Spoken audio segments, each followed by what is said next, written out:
Hello students, continuing our chapter Establishment of Company Rule in India, we'll discuss our next topic, that is Battle of Buxar, that was fought in 1764, and dual government in Bengal that started in 1765 till 1772.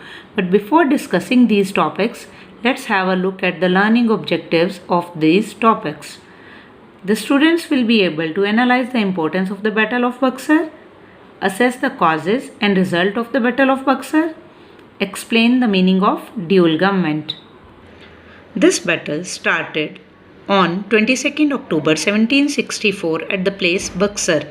Earlier it was a part of Bengal. पहले ये Bengal province में था. At present अब ये Bihar state में है. Fine. Now I will explain you the causes of the Battle of Buxar. क्या कारण थे? As I have already told you in my previous lecture, जैसा कि बेटा मैंने बताया आपको कि मीर कासिम जो था ही रिफ्यूज्ड, उसने मना कर दिया to be a puppets in the hands of the British. वो अंग्रेज़ों के हाथों में कठपुतली की तरह काम नहीं करेगा. He wanted to have complete control of Bengal. वो नहीं चाहता था कि अंग्रेज़ उसके कामों में इंटरफेयर करें, वो कंप्लीट कंट्रोल चाहता था. And he also wanted to check the growing power of the officials of East India Company. और जो ईस्ट इंडिया कंपनी के अफसर लोग थे, ऑफिशियल्स थे, उनको वो रोक लगाना चाहता था. But British refused for all these things. So he fled away to Awadh. वो अवध में शुजाउद्दौला के पास पहुंचा, जो कि अवध के नवाब थे, और साथ में शाह आलम सेकंड भी वहीं थे, मुगल एम्परर. ये तीनों, मीर कासिम, शुजाउद्दौला, शाह आलम सेकंड, तीनों ने अंग्रेज़ों के विरुद्ध ये लड़ाई लड़ी. See, one side the British East India Company and on the another side Mir Qasim, the Nawab of Bengal, Shujaudullah, Nawab of Awadh, and Shah Alam II, he was the Mughal emperor at that time. The results of the Battle of Buxar. The East India Company won the battle and it was very very beneficial for the British.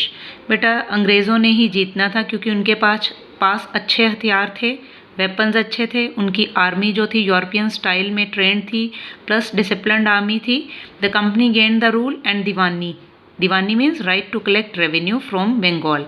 मतलब ये कि बंगाल एक बहुत ही fertile soil थी वहाँ की, तो बहुत बड़ा प्रदेश था जहाँ से बहुत ज़्यादा रेवेन्यू कलेक्शन होती थी, लगान मिलता था उनको.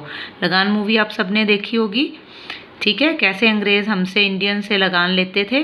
दे establish colonial rule in Bengal Presidency and they sign the Treaty of Allahabad. Treaty of Allahabad किस में साइन हुई? It was between Shujauddaula and the British. इसमें शुजाउद्दौला को अपने दो प्रदेश, अवध के इलाहाबाद और कोरा, उनको देने पड़े, और इसके साथ 50 लाख रुपीज़ वॉर इंडेमनिटी के रूप में अंग्रेज़ों को देने पड़े. और साथ ही ये डिसाइड हुआ कि dual government system will be there, like Nawab and East India Company, they will run the administration all together. But ये पॉसिबल नहीं हो सकता था क्योंकि अंग्रेज़ बहुत पावरफुल थे, वो नवाब को कभी भी एक नवाब का रुतबा नहीं दे सकते थे. तो इसके लिए बहुत ज़्यादा डिफरेंस रहा उनकी पावर्स में. सी, नवाब को मिला जनरल एडमिनिस्ट्रेशन और company he got collection of revenue. मतलब सारा लगान, सारा पैसा ये लोग इकट्ठा करेंगे. फिर maintenance of law and order, अपने एरिया में लॉ एंड ऑर्डर मेंटेन करना नवाब की रिस्पॉन्सिबिलिटी थी, और ईस्ट इंडिया कंपनी ने कंट्रोल किया मिलिट्री और डिफेंस को. जस्टिस में only criminal cases would be discussed by the Nawab and civil cases that would be discussed by the East India company. No control over finances. Obviously जब राजा को कोई income ही नहीं थी, सारा पैसा तो कंपनी इकट्ठा कर रही थी. फाइन, तो उनके पास कोई पैसा नहीं था तो कोई पावर्स भी नहीं थी. तो ईस्ट इंडिया कंपनी उसने सब कुछ लिया लेकिन कोई रिस्पॉन्सिबिलिटी नहीं ली. No responsibility of administration it took. This dual government system started in 1765. The British introduced it in Bengal. According to this system, the British and Nawab would collectively run the administrative system of Bengal. The British started this system for their personal benefit. अब इसका result क्या हुआ? This system gave immense power to the British. अंग्रेज़ों को तो बहुत ज़्यादा power मिल गई, बट द जनरल पब्लिक, आम लोग, उनको बहुत सफ़र करना पड़ा. Thousands of people died in Bengal famine in 1770. हज़ारों लोग मारे गए बंगाल में जो फेमाइन आया. फेमिन मीन्स सूखा पड़ा था बेटा, बारिश ना होने के कारण पुराने टाइम पे क्योंकि एग्रीकल्चर जो था it was fully dependent on the monsoon, जब रेन नहीं होती थी तो वो अपना लगान नहीं चुका पाते थे फसल अच्छी ना होने के कारण। The company did not help the victims and the Nawab did not have the resources. Company help करना नहीं चाहती थी और नवाब के पास पैसा नहीं था, इसलिए हज़ारों लोग उस फैमिन में मारे गए।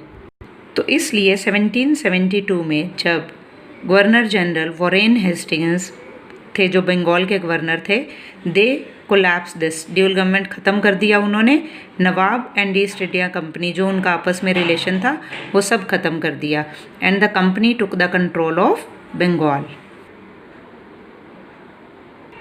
And he also decided to shift his capital from Murshidabad to Calcutta. Thank you. Beta, you have to do the assignment that is given in the next link. Thanks.